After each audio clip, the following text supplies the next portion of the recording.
Hello everyone, and let's talk about the Overwatch beta. Open beta started May 5th, I believe, and is running until May 9th. This is being released on the PlayStation 4, Xbox One, and PC. Now, I've only played the PC version so far, but most versions are identical. They all run at 60 FPS. It's not really a taxing game to run.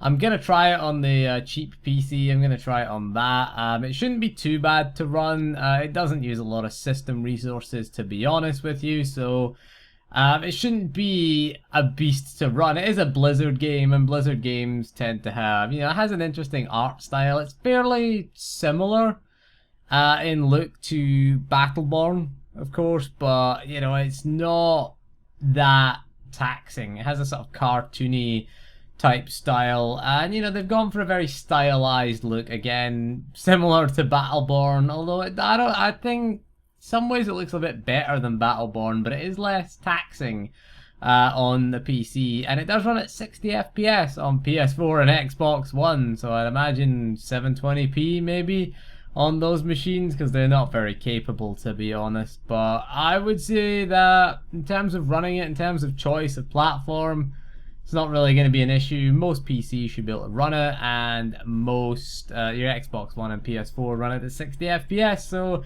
it shouldn't be an issue there. Now, the issue comes with what type of game is this? Everyone's comparing it with Battleborn, and honestly, I think it does share similarities, but Battleborn is very different. I mean, this, I would say, is more Team Fortress 2, to be honest with you. This is more like TF2. To be honest, and they're charging you full price for Overwatch. Really, they are charging you full price for this, and which is kind of weird, I think, because there are so many games out there, so many shooters that are like this, that are free to play. And honestly, yes, you do get every single character from the get-go, and no, there's no single player campaign. Battleborn at least has a single player campaign. Okay, it's not much of a single player campaign, but it does have a story. It's certainly better than Star Wars Battlefront, at least single player offerings, as Battleborn. But Overwatch has nothing really in the way of a single player. It does have a tutorial mode and the AI training mode, but that's just multiplayer with bots, really, and that doesn't really count as single player, to be honest. I don't think that really counts as a single player offering.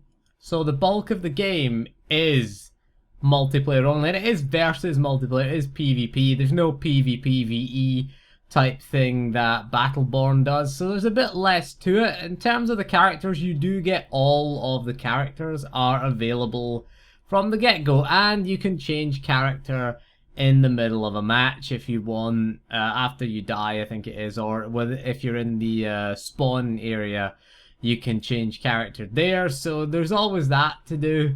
So that's one of the things where it differs over Battleborn, at least, is Battleborn, once you pick your character, you're stuck with them. So if you pick a bad character or a character you don't like, you can change it. You can change it if you die, you can change it, in the spawn. I think if you just run out of the spawn area, you can just change it. You can change it while you're dead and waiting to respawn. Don't play a healer, is my advice. I tried a healer, and pretty horrible, really. What happens is you're healing someone or you're buffing their damage, and then you get shot in the back. Would be nice if we had a shield at our back. That would have been nice. And having to switch guns as the healer, I didn't like it. We get too little health. It'd be nice if we had more armor as a healer, so at least we were a bit more difficult to kill, because we can't really do much in the way of offense. So that's my biggest complaint about being a healer. I tried it as a healer, and yeah, you do get rewarded, you do get kill assists. What you can do is you can buff someone's damage output. I'll show you in the footage. I might put the footage up of me healing. It's not very good, to be honest with you, because I keep getting shot in the back. The team just leaves me at the back, and that's smart, really. If you're the other team, you're gonna go and shoot the healer in the back and then go and shoot the other guy in the back. But I would like something, at least a sprint button for the healer would be nice, because how your movement power works is you can leap. You can essentially trick move. If you played SWTOR, It's essentially the smuggler's trick move to an ally. You hold the shift button down on the PC. Again, I've only played the PC version, I can't really comment on the console versions, but I'm doing this impressions video. I'm gonna try and play both consoles, and I'll do the low end and the high end PC. You're looking at it 60 FPS, 1080p ultra settings with an R9 390X. Not a problem, really. You probably get higher. You could probably get at least 1440p. I reckon 60 FPS with the R9 390X, maybe 4K on high settings. Drop some of the settings to high, and you certainly might be 4K capable for this game, because it's not that taxing. It is quite well optimized. You got to give them that, at least at Blizzard. But other than that, it's just a TF2 loadout. You know, if you played any of those types of games, fairly similar. They're just fairly similar to those types of games. I was expecting, you know, Blizzard are the masters of hype and then under-delivering, really. I'd like to think of Blizzard as a marketing company rather than a game developer. You know, essentially that's what they are, because, you know, they've got their EverQuest clone. You know, WoW is just EverQuest with better marketing, essentially. That's all it was back then. You've got their Diablo 2 clone, because most of the Diablo 2 people have gone from Blizzard. You've got their Warcraft in space game, that one. You've got Magic the Gathering clone. You've got the League of Legends Dota type clone, and you've got the Team Fortress clone, we'll call it now, the arena shooter clone now in Overwatch. But Blizzard are the masters of marketing. It's no coincidence that the week that Battleborn releases, they have the Overwatch open beta. If you think that's a coincidence, you don't really know that much about Blizzard, to be honest, because they are the masters of that kind of marketing, of taking attention away from their competition. They've done it so often. You know, you look at Guild Wars 2, came out September of 2012. What did Blizzard put out in August of 2012? Mists of Pandaria, didn't they? So, you know, they do kind of things like that. Whenever a game has a major expansion, new major MMO or anything like that, they'll put out a WoW expansion, or they'll put out like a WoW patch. I think patch 6.2 in World of Warcraft, the Hellfire Citadel raid came out 2 weeks before Final Fantasy XIV Heavensward. So what they do is they deflect the attention away from other games. It's what they do. It's what they do. So in terms of this versus Battleborn, of course, Battleborn releases, you know, and Blizzard puts out the Overwatch beta one day after Battleborn releases, takes the attention away from Battleborn. So in terms of which game will do best, I think that probably this Overwatch will do better, just because of marketing. Which is the better game?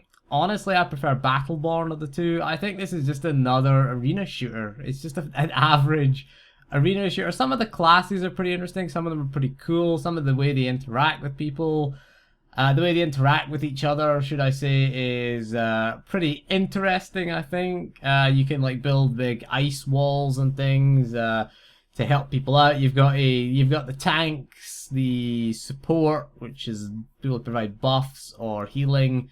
You've got the DPS, and you've got like teleporters and builders as well. You can teleport around the map on certain classes, and you've got classes who build things like, you know, that big ice wall. You've got a big tank that can deploy a giant shield, which is good to hide behind, and, you know, you can do things like that. So there is a little bit, you could argue, of depth there. The fact that every single hero is available from the start is a good point, I think. It's a very good point, because, again, you can have a team of heroes. What you get when you select your hero is you do always get the advice for the team, says not enough tanks, or too many tanks, or not enough snipers, or not enough raw offensive character DPS, I guess. So in terms of classes, there's a good selection. There's a good selection of characters. And the characters are interesting themselves, so, you know, they've always got interesting little one-liners. You can unlock costumes, emotes, voice taunts as well. They like voice things for them. as well. So, you know, there's plenty of unlocks. That's where the meat of the game really is in unlocking things. You do get loot crates, which you open, and it just contains random PCs, random things. I mean, I think I preferred Battleborn, where you complete challenges in game to unlock cosmetics, whereas in Battleborn you have to rely a little. You're relying a lot on RNG really to get what you want. The amount of loot crates I've opened, and it's like, this is terrible. You know, they've wasted so many loot crates opening them up. You do get them for free. I don't think there's a cash shop in the game. You get them for playing the game, basically. I don't know if there'll be a cash shop. I didn't notice a cash shop, to be honest. I don't think there is. Shouldn't be in a full-priced game. But the big question, I suppose, is it worth full price? And I have to say, no, to be honest. I pre-ordered Overwatch. Pre-ordered it for PC. I got it from CD Keys, and it's like I got Battleborn and Overwatch for the same price that you would pay on PS4 or Xbox One, and I got both of them. And I have to say, at a sort of £20 game, £25 or sort of $30, it's not a bad buy actually. I'd wait for a sale is what I would say. Wait for it to go on sale, but full price release.